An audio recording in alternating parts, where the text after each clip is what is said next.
there is a global tournament going on at the moment. One of the most important things in each global tournament is selecting the right deck. So today we're going to be giving 5 of the best decks that you can use to dominate these global tournaments. I have decks for so many different playstyles, so hopefully in this video you can find one that fits you the best. One thing to note is that the free rewards actually max out at 19 wins, so pretty much all you have to do is get 19 wins, and honestly, you'll be good. So, without further ado, let's get right into the decks. Number 1, 2.9 Expo.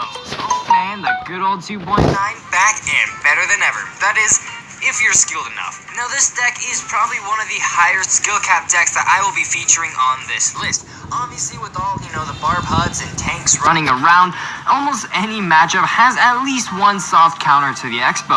However, what makes Expo so effective is its quick cycle. So utilize it to outcycle your opponent's counters, or to stack Teslas, or even to fireball cycle out your opponent's towers, which is definitely a method that you want to know when to do. Generally, start off a match just, cycling some small cards in the back, and if your opponent makes a big commitment, Expo opposite lane and prepare a Tesla for defense. Ice Golem is a really clutch kiting unit, and the archers snipe the offense from afar. Again, it does take a while to master this deck's playstyle, but once you do, it is very effective and has historically done very well in these global tournaments.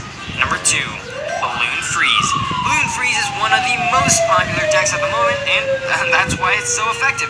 Balloon is a card that not many people are used to countering, and it's also a card where one successful lock will sometimes secure you the game, meaning that there's a much higher chance that you can beat better players or hard counters.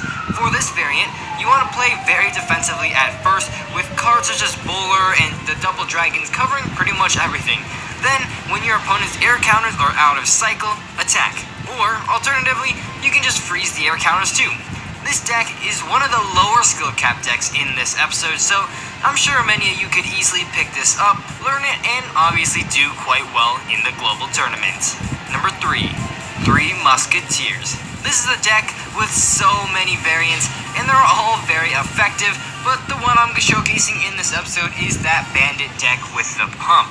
3 Musketeers are just so good in this meta, similar to Balloon Freeze, although it does have a little higher of a skill cap. Now with this deck, obviously you try to pump up in single elixir time and gain a massive elixir advantage to apply some crazy double lane pressure to overwhelm your opponents. It's very important to protect those pumps, and oftentimes a good strategy is to start off with those 3 Musketeers to bait out your opponent's big spell, freeing you to pump up. Again, there are so many variations of 3 Musketeer decks to choose from your liking.